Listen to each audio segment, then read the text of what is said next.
চট্টগ্রাম শাহ আমানত আন্তর্জাতিক বিমানবন্দরে গত ২রা জানুয়ারি ২০২৬ শুক্রবার ভোররাতে যাত্রীদের বিক্ষোভ ও ভাঙচুরের একটি ঘটনা ঘটেছে।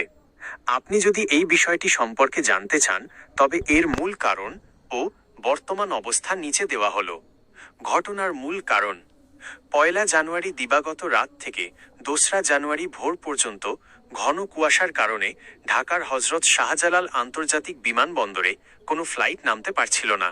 ফলে দিল্লি, মাস্কাট ও কুয়েত থেকে আসা বিমান বাংলাদেশ এয়ারলাইন্সের ৩টি আন্তর্জাতিক ফ্লাইট, যাত্রী সংখ্যা ১১০০ এর বেশি, চট্টগ্রামে জরুরি অবতরণ করে। অব্যবস্থাপনা: যাত্রীদের অভিযোগ, অবতরণের পর প্রায় ৬ ঘন্টারও বেশি সময় তাদের বিমানবন্দরে বসিয়ে রাখা হয়। এই সময় তাদের কোনো খাবার বা পানি দেওয়া হয়নি। ক্ষোভ ও ভাঙচুর: দীর্ঘ সময় অনাহারে এবং ক্লান্ত অবস্থায় থেকে যাত্রীরা চরম বিরক্ত হয়ে পড়েন। এক পর্যায়ে তারা বিমানের কর্মকর্তাদের ওপর ক্ষোভ ঝাড়তে গিয়ে বিমানবন্দরের লাউঞ্জের কিছু চেয়ার ভাঙচুর করেন। বর্তমান পরিস্থিতি ও কর্তৃপক্ষের পদক্ষেপ: পরিস্থিতি নিয়ন্ত্রণ: পরে বিমানবন্দরের নিরাপত্তারক্ষীরা এসে উত্তেজিত যাত্রীদের শান্ত করেন। কুয়াশা কমে গেলে সকাল ৯টার পর থেকে ফ্লাইটগুলো পুনরায় ঢাকার উদ্দেশ্যে যাত্রা শুরু করে।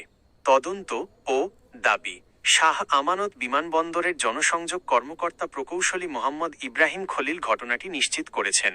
ভুক্তভোগী যাত্রীরা এই অব্যবস্থাপনার জন্য বিমান বাংলাদেশ এয়ারলাইন্সের দায়িত্বহীনতাকে দায়ী করেছেন এবং ঘটনার সুষ্ঠু তদন্ত দাবি করেছেন।